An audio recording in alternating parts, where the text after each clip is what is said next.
Welcome back, everyone. Dana and I have now both recovered from spilled drinks. Yes. Even though Dana and I are not in the same room. I spilled my drink first and then Dana spilled hers. Oh, Lord. Yeah. And for those of you that don't know, like I see clients this way too, and I always have my Coke with the cap on because I'm so prone to spilling with proprioceptive things, but clearly I didn't have the cap on tight enough because it fell and you could hear the spray. And I was like, psh, and I was like, Dana, you good? You need a moment? You need a moment? Too funny. But it's it's a good, here's one of my segues. It's a good analogy for stress. Yeah. And sort of this idea, it's a biological construct, allostatic load, I believe, but it can be applied because we'll talk about biology and psychology. Yeah. Or all of it together again. Dick sort of separated it. But it's this idea of what goes into your stress bucket in any given day, and then what can make that kind of overflow, right? So when we first came on today, I can't tell if I've had an allergy thing going on, although Sunday night I had a fever. So I'm thinking I'm also, maybe fighting a cold or some sort of virus. In thinking about allostatic load, so there are trees and grass are really big here right now in terms of the pollen. Those are some of my allergies. So I'm already going to be a little bit allergic in that. So my system's already going to be activated, right? Is that what made me more prone to get a cold? Or was my body just heating up in a fever to try to deal with all the inflammation, whatever? So if I have allergies and then I get exposed to a virus, and then let's say this didn't happen, but let's say I wasn't eating really well, so my diet wasn't great. I did have a bunch of nights in a row where I slept really terribly, so I was tired. So all those things can add up to like knock your immune system down. And we are learning so much more about how our biology handles that idea of allostatic load. Or what was the word you used that you were talking about that you were? Hormesis. Yeah. Just yeah. Hormetic It response. comes from that same idea of tissue stress, cellular death specifically, sort of trying to stave that off. But I'll talk with people a lot neurodivergents that I work with who might say something. I'll say maybe bandwidth is a better way to describe it. I'll use the analogy of a bucket of water that's filled. Like I always have in my mind one of those orange Home Depot 5-gallon buckets because they're heavy. And if you try to pick them up by the handle and they're full of water, the handle always breaks. But it's that idea of sort of sloshing it around. It's very heavy. So if you are autistic, your bucket has always got a certain amount of water in it, and then you add these things to it. Was there the fact that with all these things going on, my mood, I was more irritable, which makes sense, right? That thing, if I have something going on at work or something that would be stressful, it's much more likely to kind of throw me over the edge because it's already full with those things. And if you're someone who's neurodivergent, yours is always full. And then if you have a lot of some or a lot of these co-occurring things, if you're ADHD and autistic, if you're either of those and you have a bunch of things that we see go with that oftentimes, Ehlers-Danlos, allergies, this whole emerging area that I'm just learning about, mast cell activation syndrome, that can all be operating in the background and make your overall load go really high. And then the whole point of this is you may not be aware of these things happening, but they're having an effect. Yeah. And so if you blow up at work or you're irritable or your mood changes and you're like, why do I feel like this? Why am I feeling like the harbinger of doom and the world's going to end? It could be that your bucket's super full and that's how it's manifesting, right? Because there's so much, your brain's freaking out. Right? Yeah. And that, if we're looking at, so if we take that same analogy of the bucket, right? And that stress or load is water or liquid in the bucket, right? If your bucket is pretty full, it doesn't take much for it to overflow, right? Exactly. And I think sometimes whenever someone's like, Gwen, I don't understand why I had a very disproportionate reaction to something. Yeah. My first thing is like, what's going on cumulatively for you? Right. Just because you got, a blue pen, someone gave you the blue pen instead of the black one and you lost your mind. That's not like, that's probably the reason, right? Because, you and your husband aren't getting a divorce because he forgot to take out the trash one night.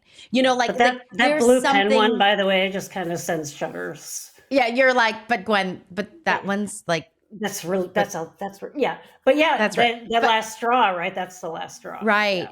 And I think like for many of my clients that I'm supporting, their sensory systems, they wake up with a pretty full bucket. Like maybe they didn't get a good night's sleep, right? Or maybe they've never gotten a good night's sleep. Yeah. Maybe it takes them a lot of energy just to get through the day because they're thinking about, like I've got a client, if he doesn't, when he's carrying water to his room and he's using an open glass, and which is why, some of my clients just like they use closed things. Okay. But he's, he'd rather just take up his water in a glass, an open glass from the kitchen to his bedroom upstairs. He has to watch his hand the entire time. Yeah. Yeah. He cannot like just walk up the stairs, like, and he gets up there and it's like, I'm exhausted. Yeah. Because his body, his proprioceptive system is not, it needs a lot of input in order for it to know what it's doing. Yeah. So these are the things that fill buckets that we don't even know about. A neurotypical wouldn't have to do. Right. They kind of take for granted. Yeah. Right. I think, Dana, am I wrong in assuming or understanding that when we talk about allostatic load, we're also talking about chronicity?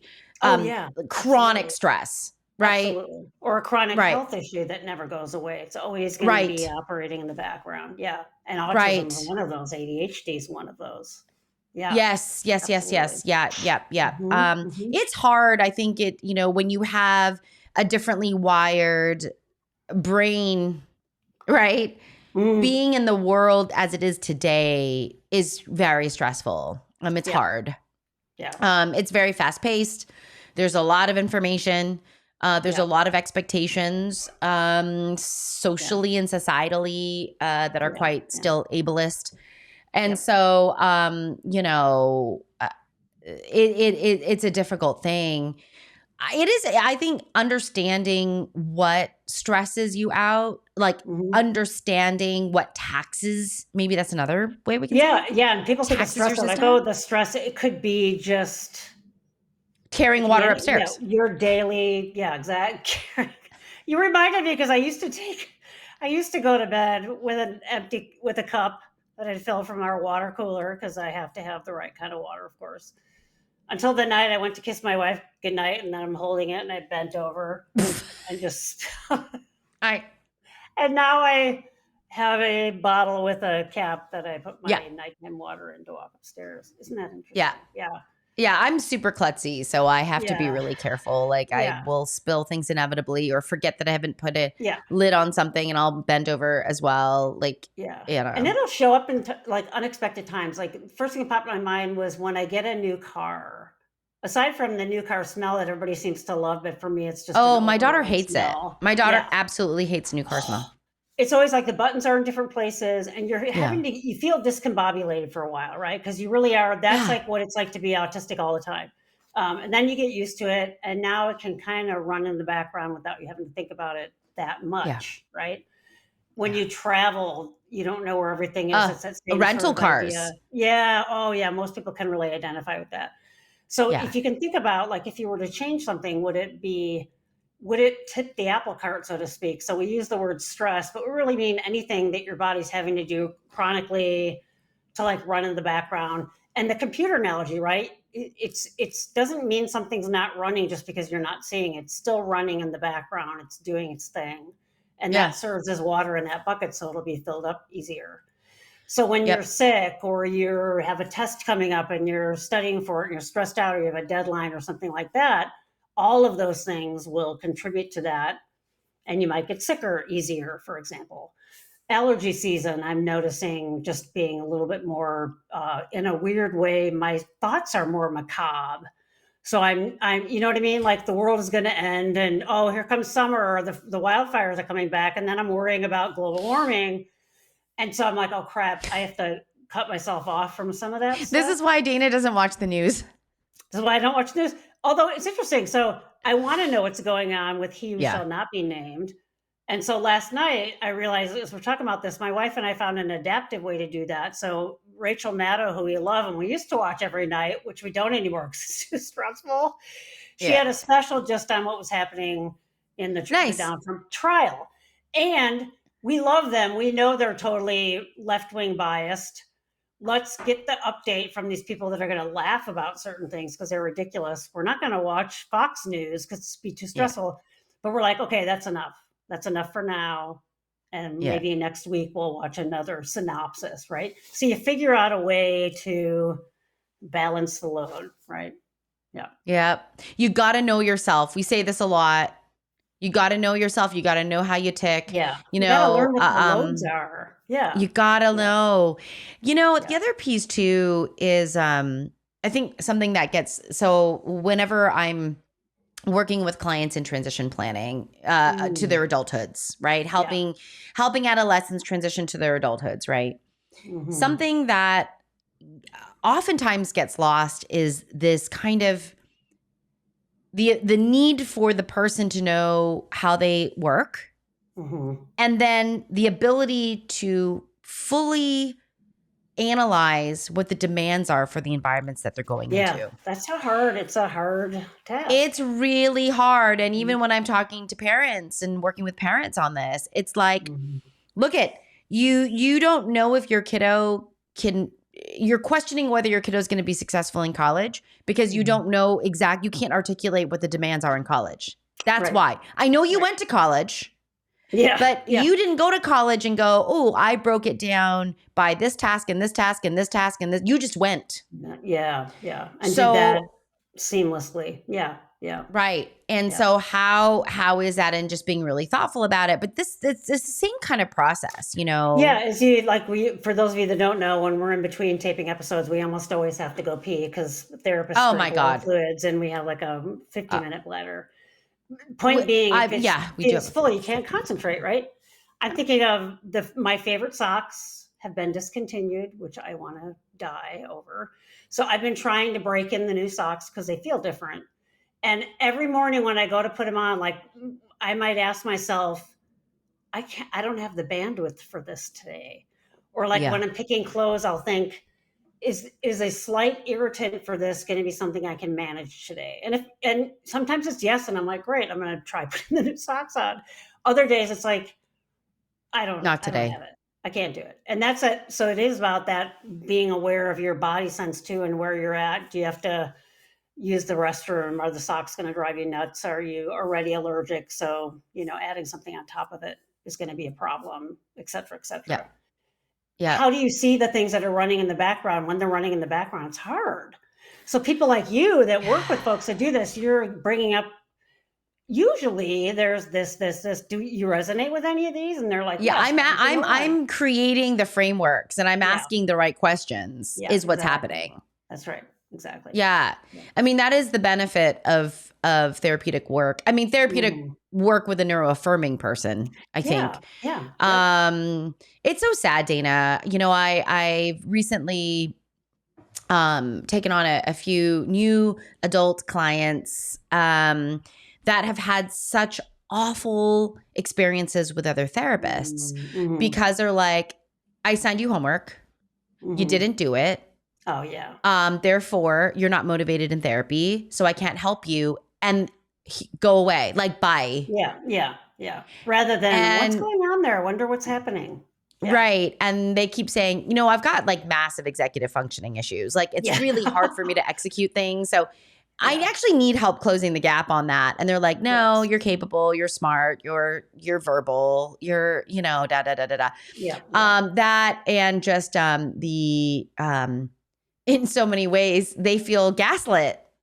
Yeah. Totally. Yep. And so really going back and Oh, reestablishing. Yeah. what's really interesting just in the news recently is the Congress passed a protections for workplace accommodation for pregnant women. So there's finally this understanding now they're not disabled. So this is not ADA accommodations. I want to be very clear, being pregnant is not a disability. However, there's been a realization that you're going through this massive biological change when you're growing another human inside of you, and some accommodations need to be potentially made in the workplace. There's an entire 50% of the population that could need this, and they finally are doing it. And it was things like, flexible schedule, if someone has morning sickness, and a lot of other, we've done some version of that with having pumping rooms available or privacy for that, for example, if you're having to pump. It's 2024 and this is just happening. I will say for those of you out there that have been pregnant, okay, and we all have our own, right, all different experiences. I had a very smooth pregnancy, knock on wood, with but I will say, talk about allostatic load, right? Talk about allostatic. I mean, one, just growing a moving thing inside of your body is in and of itself a very alien. I kept thinking about all like the 1980s, 90s alien movies that like I was always thinking they that explode out of them. Yeah. Like, and my daughter just had this weird thing of kicking me in just the right spots where I would take my breath away. Like, like I would just have to stop for a moment, kind of thing. But I mean, I had only suffered nausea really badly once. Yeah. And I was like, I do not know how other people can have morning sickness and this level of nausea and still function. I mean, I think this is so ridiculous when across the nation, women's rights are being removed. Across the nation, we're just starting to understand like pregnancy might temporarily be an increased demand for a human being. Yeah, and you say women's rights are being removed, and that the people say, "Oh, slippery slope," and then the naysayers like, "Oh, it's not a slippery slope." I have a friend of mine who has an ADHD child. He's 12, I think. She lives in a very affluent suburb that has one of the school districts down here that has the most money. The PTA is talking about resegregating ADHD, autism, and neural and cognitive intellectual disabilities. They're talking about putting them in their own classrooms again. They're talking about segregating again. So this is coming. This kind of chipping away at that idea of inclusion to marginalizing and not understanding. Yes, the pregnancy thing is great, and it's been a long time coming, and it's at the federal level. But we're seeing all these other opportunistic things happening for neurodivergent people, let's say, or kids that don't have neurotypical learning. This would be the case for LD kids too. Yeah, put them back in their own classrooms, separate them out, which we know all the research shows how stigmatizing that is, and that actually affords more harm. So yeah, it's a easy pile of cards to knock over, and it's scary, right? I mean, so now you're going to add to those kids' load of being the marginalized kid and try to bring it back to the topic of allostatic load. Now they're not even human; they're in their own classroom. I mean, I am, it's like, don't reduce the range of support. Increase the range of support. Right. Some kids, and we have some of these segregated classrooms in California, and I will say that's probably a safer place for some of those people to be. Sure. And some of those people would rather be away from that very big hustle bustle, 500, 2,000 person student body, right? And that's more comfortable for them. Great. But don't remove the inclusion. Like, don't remove that option. Like, keep the options open. I mean, the idea is seeing them as less than, that they should be segregated, that's the problem, right? That's the problem. Yeah. Or So yeah. that's an example of a societal kind of load that may be running in the background that you're not aware of.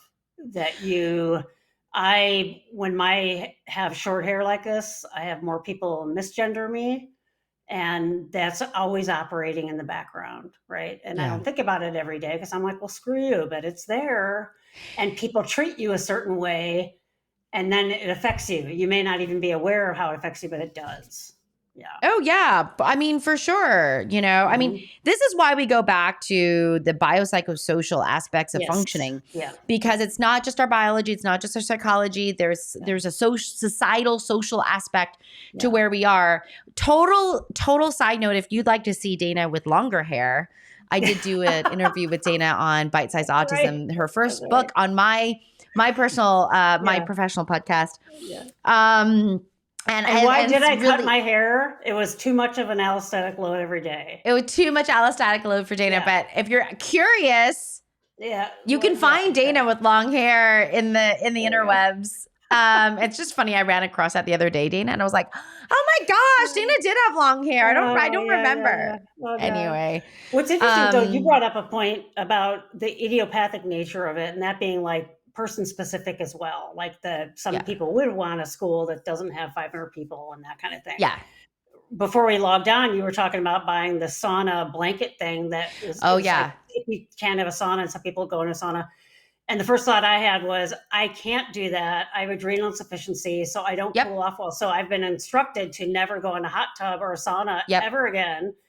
yeah, That's an idiopathic version of, not everything applies to everybody, right, right? So for right, you, doing a sauna thing is actually going to have that curative effect that we talk about with helping cellular cells not die. In my case, it would be dangerous.